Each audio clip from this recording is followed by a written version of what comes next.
Nii, teeme siis veel ühe video rääkimaks natukesega sellest sõidusüsteemidest endast. Üleval siis vasakus nurgas on tripmeeter.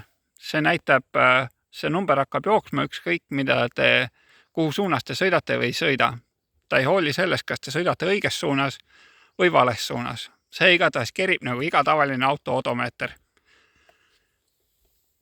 Näiteks siin on start 0,0. Järgmine lahter näitab, et 160 meetri pärast peaks olema ristmik, kus kohas kaks asfaltteed ristuvad omavahel. Te alustate sõitmist ja jälgite siin üleval olevat nii-öelda tripmeetrit. Kui seal on 1 või 0,16, siis te peategi olema sellisel ristmikul, nagu siin legendis kirjeldatud. Kui näiteks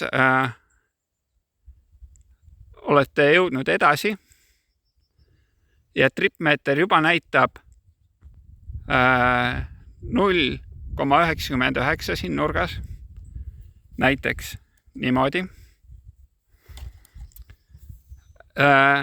Ja ees näitab, et peaks olema ringtee, aga seal ei ole ringteed, siis järelikult te olete eelmises pöördes sõitnud valesti,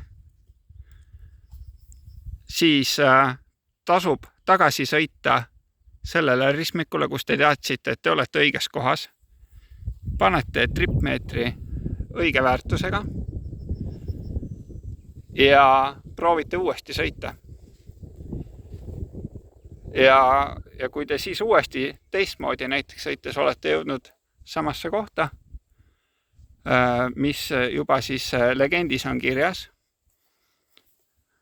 ehk siis 0,99 ja oletegi ringtee peal, siis te olete õiges kohas ja võite asuda järgmist sihtkohta otsima.